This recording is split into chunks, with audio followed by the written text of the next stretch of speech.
വെള്ളിയാഴ്ചയിലെ trading സെഷനിൽ market 24,800 എന്ന level തിരികെ പിടിച്ചെങ്കിലും വീക്കിലി ബേസിസിൽ ഇൻഡെക്സ് 0.6% ഇടിഞ്ഞു. റിയാലിറ്റി, മെറ്റൽ തുടങ്ങിയ സെക്ടറുകൾ ഡീസന്റ് പെർഫോമൻസ് കാഴ്ചവെച്ചപ്പോൾ ഓട്ടോ, IT, FMCG തുടങ്ങിയ സെക്ടറുകൾ നെഗറ്റീവ് സൈഡിലാണ് ക്ലോസിംഗ് നൽകിയത്. വരുന്ന ആഴ്ച കോർപ്പറേറ്റ് അനൗൺസ്മെൻറ്റും Indo-US ട്രേഡ് എഗ്രിമെൻറ്റും ഫോറിൻ ഇൻസ്റ്റിറ്റ്യൂഷണൽ ഇൻവെസ്റ്റേഴ്സിൻ്റെ ബൈയിങ് സെല്ലിംഗ് ആക്ടിവിറ്റിയുമൊക്കെ മാർക്കറ്റിൻ്റെ ഗതി നിർണ്ണയിക്കാൻ സാധ്യതയുണ്ട്.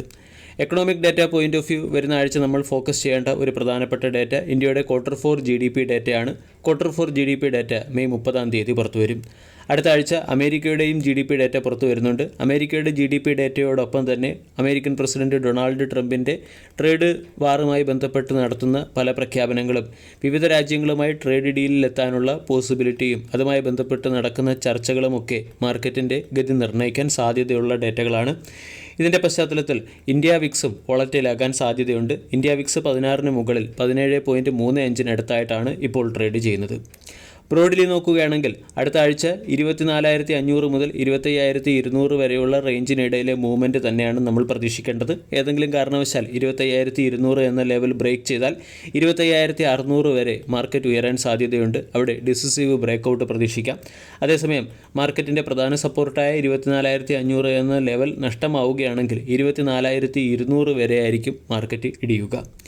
തിങ്കളാഴ്ചയിലെ ട്രേഡിംഗ് സെഷന് വേണ്ടിയുള്ള നിഫ്റ്റിയുടെ ടെക്നിക്കൽ അനാലിസിസിൽ ഡെയിലി ക്യാൻഡിൽ പാറ്റേൺ നമ്മൾ പരിശോധിച്ചാൽ അവിടെ ഒരു ബുള്ളിഷ് ക്യാൻഡിലാണ് ഫോം ചെയ്തിരിക്കുന്നത്. ഇത് ഹയർ ഹൈ ഹയർ ലോ രീതിയിലുള്ള ക്യാൻഡിൽ പാറ്റേൺ തുടരാനുള്ള സാധ്യത തന്നെയാണ് കാണിക്കുന്നത്. ഡെയിലി ക്യാൻഡിൽ പാറ്റേണിൽ bullish outlook higher high higher low രീതിയിലുള്ള പാറ്റേൺ നമുക്ക് കാണാൻ സാധിക്കും. കൂടാതെ 24,700 മാർക്കറ്റിൻ്റെ 10 ഡേ എക്സ്പോണൻഷ്യൽ മൂവിംഗ് ആവറേജ് റേഞ്ചാണ്. ഇത് ഒരു ഇമ്മീഡിയറ്റ് സപ്പോർട്ടായി പ്രവർത്തിക്കും. കഴിഞ്ഞ ട്രേഡിംഗ് സെഷനിലെ ഇൻട്രാഡേ ഹൈ ആയ 24,915 പ്രധാന റെസിസ്റ്റൻസായും പ്രവർത്തിക്കും. അതിന് മുകളിൽ 25,150 25,200 ഒക്കെ റെസിസ്റ്റൻസ് സോണായിട്ടായിരിക്കും പ്രവർത്തിക്കുക. 24,700 എന്ന സപ്പോർട്ട് നഷ്ടമായി കഴിഞ്ഞാൽ 24,415 ആയിരിക്കും മറ്റൊരു പ്രധാന സപ്പോർട്ടായി പ്രവർത്തിക്കുക. ഇനി സെക്ടർ റൊട്ടേഷൻ വരാൻ സാധ്യതയുള്ള ഒരു സെക്ടറായിട്ട് ഐഡൻറ്റിഫൈ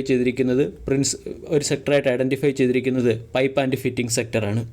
മൺസൂൺ ആരംഭിച്ച സ്ഥിതിക്ക് പൈപ്പ് സ്റ്റോക്കുകളുടെ ഡിമാൻഡ് വർദ്ധിക്കാനും പൈപ്പുകളുടെ സെയിൽസ് ഉയരാനും സാധ്യതയുണ്ട്. പ്രത്യേകിച്ചും ഡ്രെയിനേജ്, വാട്ടർ സ്റ്റോറേജ് തുടങ്ങിയവയുമായ ആപ്ലിക്കേഷനുമായി ബന്ധപ്പെട്ട സ്റ്റോക്കുകളിലൊക്കെ മികച്ച ബൈയിങ് മൊമെൻറ്റം പ്രതീക്ഷിക്കാം. കഴിഞ്ഞ ആഴ്ച മോശം ക്വാർട്ടർലി റിസൾട്ടിൻ്റെ പശ്ചാത്തലത്തിലും പൈപ്പ് ആൻഡ് ഫിറ്റിംഗ് സെക്ടറിലെ സ്റ്റോക്കുകൾ മികച്ച പെർഫോമൻസ് കാഴ്ചവെച്ചിരുന്നു. പ്രിൻസ് പൈപ്പ് പോലുള്ള സ്റ്റോക്കുകളെല്ലാം 13% ഉയർന്നത്. Supreme industries, Finolex industries, astral, Prince pipe തുടങ്ങിയ സ്റ്റോക്കുകളെയൊക്കെ ഈ ന്യൂസിൻ്റെ പശ്ചാത്തലത്തിൽ നമ്മൾക്ക് ഫോക്കസ് ചെയ്യാവുന്നതാണ്. കൂടാതെ പൈപ്പ് ആൻഡ് ഫിറ്റിംഗ്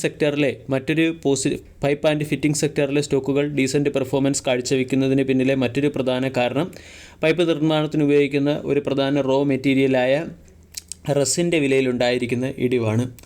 2024 നവംബർ മാസത്തിൽ റസിൻ്റെ വില 83 രൂപ പെർ കിലോ ആയിരുന്നു. അവിടെ നിന്നും റസിൻ്റെ വില 72 രൂപ പെർ കിലോ എന്ന ലെവലിലേക്ക് ഇടിഞ്ഞിട്ടുണ്ട്.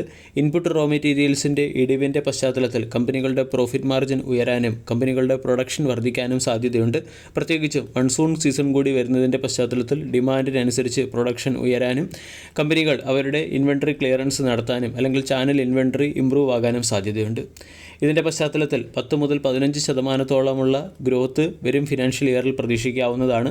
അസ്ട്രൽ പോലുള്ള ഈ സെക്ടറിലെ മികച്ച കമ്പനികളുടെ ക്വാർട്ടർലി റിസൾട്ട് നമ്മൾ പരിശോധിച്ചാൽ പല കമ്പനികൾക്കും അവരുടെ ഗ്രോത്ത് ഗൈഡൻസ് മിസ്സായിട്ടുണ്ട്. ഡേറ്റ നമ്മൾ പരിശോധിച്ചാൽ 10 മുതൽ 15% ഗ്രോത്ത് പ്രതീക്ഷിച്ചെടുത്ത് 2 മുതൽ 2.5% ഗ്രോത്താണ് അസ്ട്രൽ എന്ന കമ്പനിക്ക് പ്ലംബിംഗ് ബിസിനസ്സിൽ കാഴ്ചവെക്കാൻ സാധിച്ചത്.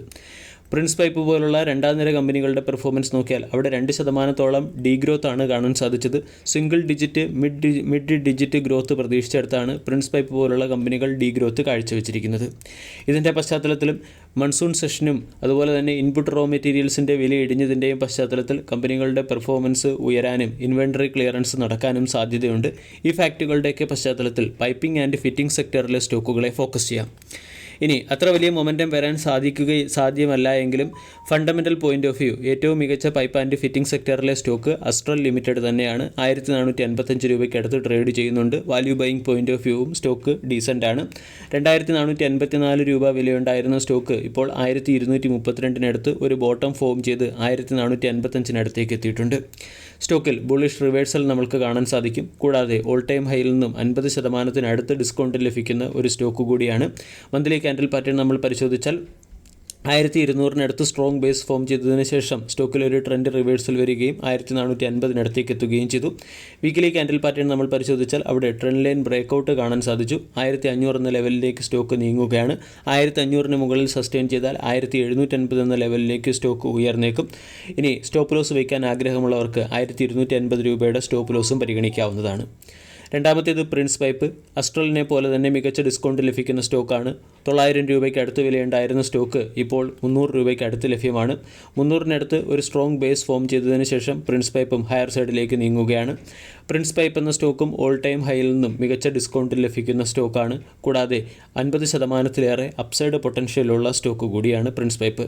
അതേസമയം ക്വാർട്ടർലി റിസൾട്ട് സെഷനിൽ കമ്പനിയുടെ പെർഫോമൻസ് അത്ര മികച്ചതായിരുന്നില്ല എന്നുള്ള ഫാക്റ്റ് കൂടി നമ്മൾ ശ്രദ്ധിക്കണം.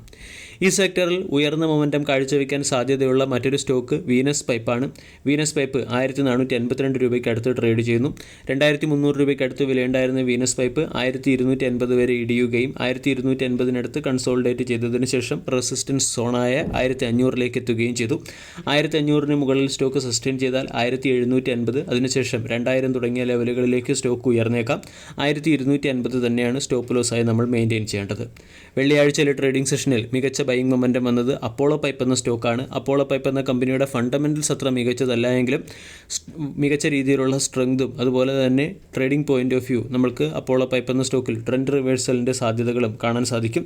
കഴിഞ്ഞ ട്രേഡിംഗ് സെഷനിൽ 489 രൂപ എന്ന റേഞ്ചിനടുത്തായിട്ടാണ് സ്റ്റോക്ക് എത്തിയത്. ഇവിടെ നിന്നും 600 എന്ന ലെവലിലേക്ക് സ്റ്റോക്ക് ഉയരാൻ സാധ്യതയുണ്ട്. 400 രൂപയുടെ സ്റ്റോപ്പ് ലോസാണ് അപ്പോളോ പൈപ്പ് പോലുള്ള സ്റ്റോക്കുകളിൽ മെയിൻറ്റെയിൻ ചെയ്യേണ്ടത്. സെക്ടർ റൊട്ടേഷൻ പോയിന്റ് ഓഫ് വ്യൂവും അതുപോലെ തന്നെ മൺസൂണിൻ്റെ ബെനിഫിറ്റും ലഭിക്കാൻ സാധ്യതയുള്ള ഒരു സെക്ടർ ആയതുകൊണ്ട് പൈപ്പ് ആൻഡ് ഫിറ്റിംഗ് സെക്ടറിലെ സ്റ്റോക്കുകളെ അടുത്ത ആഴ്ച ഫോക്കസ് ചെയ്യാം. വീഡിയോ എല്ലാവർക്കും ഇഷ്ടമായി എന്ന് വിശ്വസിക്കുന്നു. താങ്ക്